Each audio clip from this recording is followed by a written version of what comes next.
नमस्कार दोस्तों, मैं सोनू शर्मा। आज के इस वीडियो में हम बात करेंगे कि गरीब आखिर और गरीब क्यों होते जा रहे हैं और अमीर क्यों होते जा रहे हैं। ये खाई दिन ब दिन बढ़ती ही क्यों जा रही है। क्यों दुनिया का 95% पैसा सिर्फ 5% लोगों के पास है और बचा हुआ 5% धन 95% लोगों के पास है।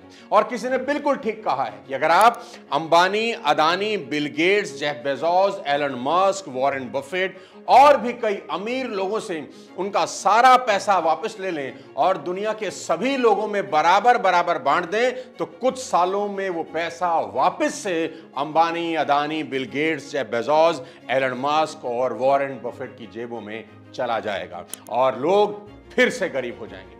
इस अजीब सी अनसुलझी पहेली को आज के इस वीडियो में आपको समझाऊंगा और वीडियो के आखिर में मिस्टर मुकेश अंबानी की बेटी की शादी से आप वो क्या सीख सकते हैं जो 100 किताबें भी आपको नहीं सिखा पाएंगी।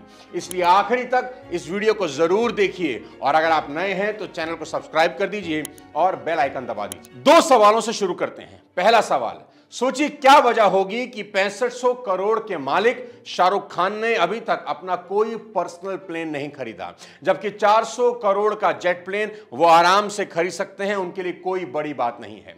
दूसरा सवाल, आखिर क्या कारण था कि तेल की खोज के बाद जहां दुबई और सऊदी जैसे देश आज अमीर कंट्रीज में गिने जाते हैं, वहीं उसी तेल की खोज के बावजूद वेनेजुएला नाम का वो देश बर्बादी के मुकाम पर खड़ा है।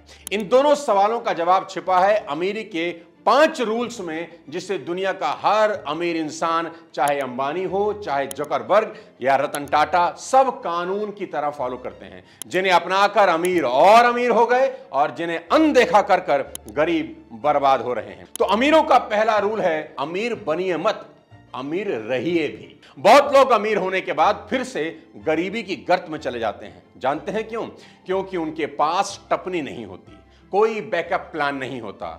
साथियों, कार में 4 नए टायर होने के बावजूद भी कंपनी एक एक्स्ट्रा टायर देती है कि अगर कार बीच रास्ते में पंक्चर हो जाए तो आपके पास एक बैकअप प्लान जरूर होना चाहिए, कोई सेफ्टी सपोर्ट होनी ही चाहिए ताकि अचानक आई मुसीबत का आप सामना कर सकें, नहीं तो बीच रास्ते मुश्किल में पड़ सकते हैं। इसको दूसरे तरीके से भी समझाता हूं। जिस टाइटैनिक को कभी ना डूबने वाला जहाज बोला जाता था, क्या हुआ उसके साथ? जब वो एक आइसबर्ग से टकराया तो उसमें पानी भरने लगा, तो लोगों को उसमें से बाहर निकलने के लिए सेफ्टी बोट्स की जरूरत थी। और हैरान करने वाली बात यह थी कि टाइटैनिक में उतनी सेफ्टी बोट्स ही नहीं थी, क्योंकि जिस कंपनी ने टाइटैनिक को बनाया उनको ओवर कॉन्फिडेंस था, उनको लगता था कि यह जहाज कभी डूबेगा ही नहीं, और इसी लापरवाही से 1500 लोग मारे गए। यहां भी कोई बैकअप प्लान उनके पास नहीं था। Ladies and gentleman, this world is full of uncertainty and unpredictability. कुछ भी कभी भी हो सकता है। पोम्पोई, इटली का अपने समय का सबसे समृद्ध और खुशहाल शहर, वहां रहने वाले लोगों को अंदाजा भी नहीं था कि उनके शहर से मात्र 24 किलोमीटर पर एक ज्वालामुखी धधक रही थी। एक दिन जब वो फट गई तो उसकी वजह से पूरा शहर और वहां के लोग एक झटके में राख हो गए। वहां के सभी लोग इग्नोरेंस मोड में जी रहे थे कि 24 किलोमीटर बहुत दूर है, कुछ नहीं होगा, और एक दिन सब साफ हो गया। ऐसे में 2001 में 11 सितंबर को वर्ल्ड ट्रेड सेंटर की बिल्डिंग में बैठे और काम कर रहे लोगों ने कभी सपने में नहीं सोचा था कि ये इस बिल्डिंग में काम करने का उनका आखिरी दिन होगा। मैं आपको ये सब बातें क्यों बता रहा हूं? इसलिए क्योंकि मैं समझाना चाहता हूं कि अमीर सिर्फ बनिए मत, अमीर रहिए भी।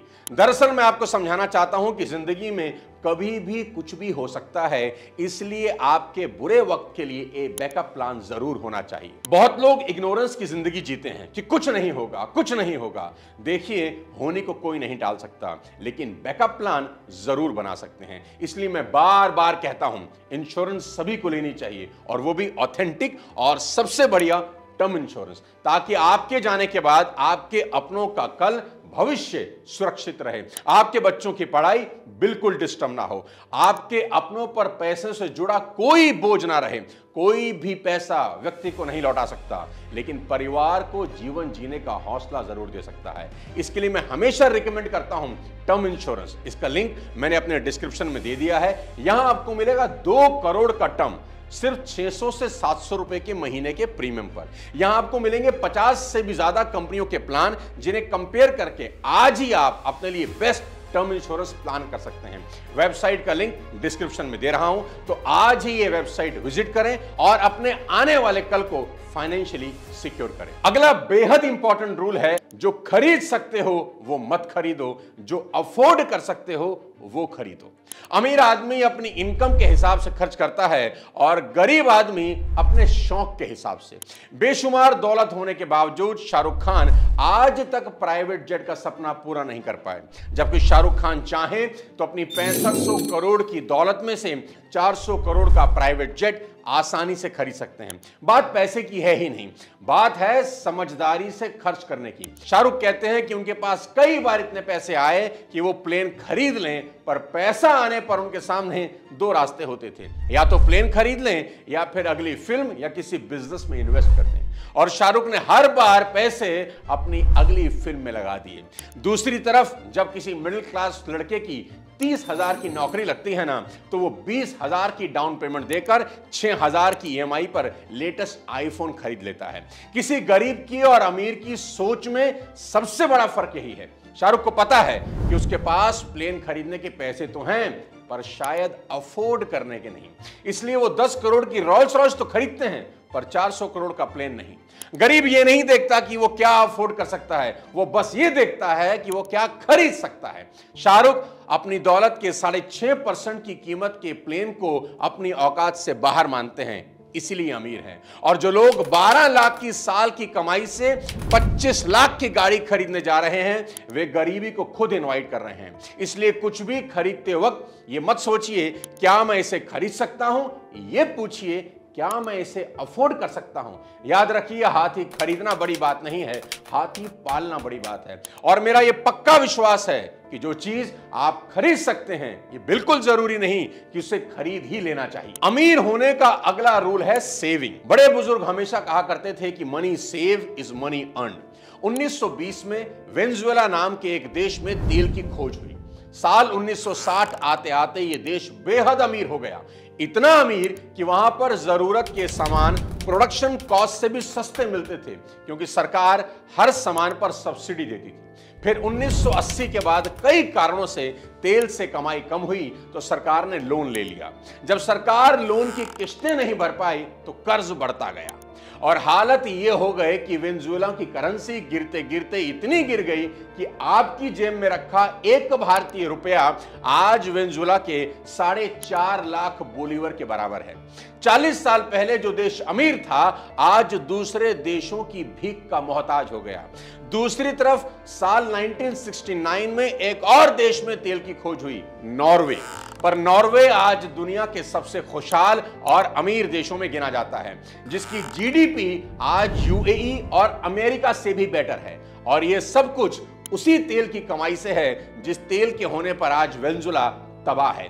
तो सवाल यहां यह उठता है कि ऐसा क्या किया नॉर्वे ने जो वेनेजुएला ने नहीं किया।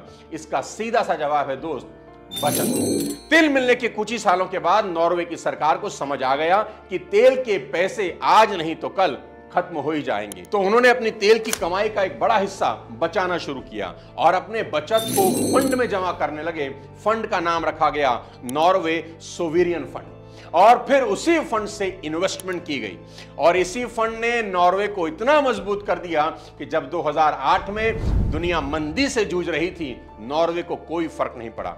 यहां ध्यान देने वाली बात यह भी है कि सिर्फ सेविंग करके आप अमीर नहीं बनते, बल्कि उसको सही जगह इन्वेस्ट करना भी जरूरी है। कहते हैं ना, पैसा ही पैसे को खींचता है, पर जिस तरह चुंबक को डब्बे में बंद करके उसकी शक्ति खत्म हो जाती है, उसी तरह पैसे को लॉकर में रखने से पैसे की खींचने की ताकत खत्म हो जाती है। नॉर्वे ने क्या किया? नॉर्वे ने अपने फंड के $300 मिलियन 72 देशों की लगभग 9,000 कंपनियां जैसे एप्पल, नेस्ले, माइक्रोसॉफ्ट, सैमसंग में इन्वेस्ट कर दिए। फिर धीरे धीरे बढ़ते आज इस फंड की वैल्यू $1.3 ट्रिलियन है, जबकि पाकिस्तान की GDP सिर्फ 307 बिलियन है। इसी तरह आपको अमीर बनने के लिए पहले खर्च पर कंट्रोल, फिर बचत, फिर इन्वेस्ट करना सीखना होगा। अमीरी का अगला लेकिन बेहद इंपॉर्टेंट रूल, मौका पर चौका लगाना सीखना होगा। अगर आपको फुल टॉस मिले तो छक्का मारना आना ही चाहिए। जैसे जो लोग रियल एस्टेट की नॉलेज रखते हैं उन्हें पहले से अंदाजा था कि अयोध्या में राम मंदिर बनते ही जमीन का रेट 1,000 रुपए गज से बढ़कर 20,000 रुपए गज हो सकता है।